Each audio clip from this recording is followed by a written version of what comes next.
به معرفی مولتیمتر VC97 از برند معروف ویکتور مدل طرح قدیم خوش آمدید. این مولتیمتر یکی از شناخته شده ترین مولتیمترهای موجود در بازار بین تعمیرکارا و کارآموزاست. این مولتیمتر از اون مولتیمترهایی هست که قیمتش نسبت به کارایی که ارائه میده واقعا مناسبه و یکی از ویژگی‌ها شترنج بودنش و تقریبا همه اندازه‌گیری‌های مورد نیاز یک تعمیرکار را داره. مهمترین هاش ظرفیت خازنی، HFE و فرکانس هستند که اغلب مولتیمترها همه اینها رو با هم ندارن. این محصول با یک باتری 9 ولت کتابی کار میکنه که این یکی از نقطه ضعف‌هاش هست. چرا؟ چون قیمت باتری کتابی نسبت به 4 عدد باتری نیم قلمی بالاتره.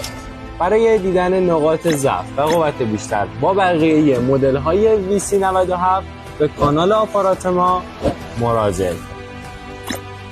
ابعاد نمایشگر 50 در 70 میلیمتر، تعداد ارقام تا 4000، اقلام همراه، دفترچه راهنما، پراب اصلی، پراب دما، کانکتور ترانزیستور، ولتاژ DC تا 1000 ولت، ولتاژ AC تا 750 ولت، جریان DC و AC تا 10 آمپر، مقاومت تا 40 مگا اوم، ظرفیت خازنی تا 100 میلی فاراد، فرکانس تا 30 مگاهرتز، دما از -20 تا 1000 درجه سانتیگراد، نوع صفحه سیاه و سفید، وزن 420 گرم.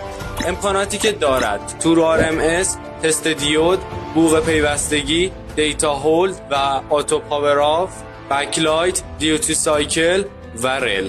امکاناتی که ندارد: NCV و چراغ پشت مولتیمتر. جهت دیدن ویدیوهای مقایسه، جواب به سوالات پرتکرار و آموزش کار با این مولتیمتر و مدل‌های 2021، 2024 و VC970 به آپارات ما مراجعه کنید.